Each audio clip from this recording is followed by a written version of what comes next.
The meditative part of photography was always very important to me.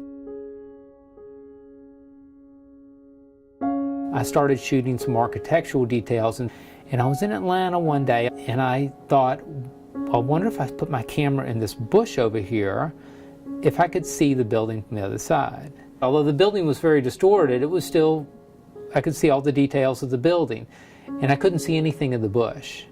And I was fascinated with this, so I started using this technique with botanicals and florals because they lend themselves very well to getting so close in front of the camera lens that they cause some distortion.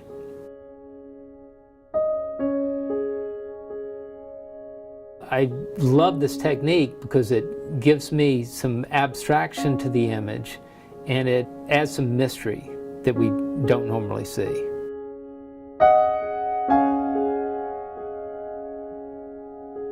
The aperture is wide open, and so anything that's right next to the lens is going to be out of focus. You're not going to see it. But the light from something further away is going to have to go around that stem or leaf, and it's going to get distorted by the time it comes into the camera.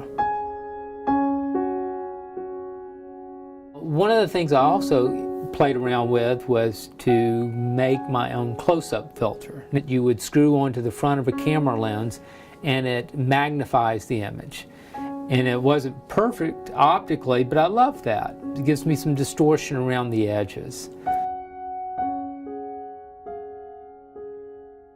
When I shoot flowers, I'm looking for something that inspires people. I want the photograph to be moving emotionally. If I want to photograph a flower where you feel inspired by it, I need to get down on the ground. I need to shoot that flower as if it's towering over us, something that we want to strive to be. If I'm standing up and looking down on the flower from above, it's not inspiring. It's a picture of a flower, but it does nothing for me emotionally. I also love to get the light coming from behind the flower so that it adds more drama to it. So when I'm photographing flowers, I spend a lot of time on the ground. You wouldn't believe how many people have stopped to ask me if I'm okay while I'm taking pictures, particularly if I'm very still. They might get too concerned.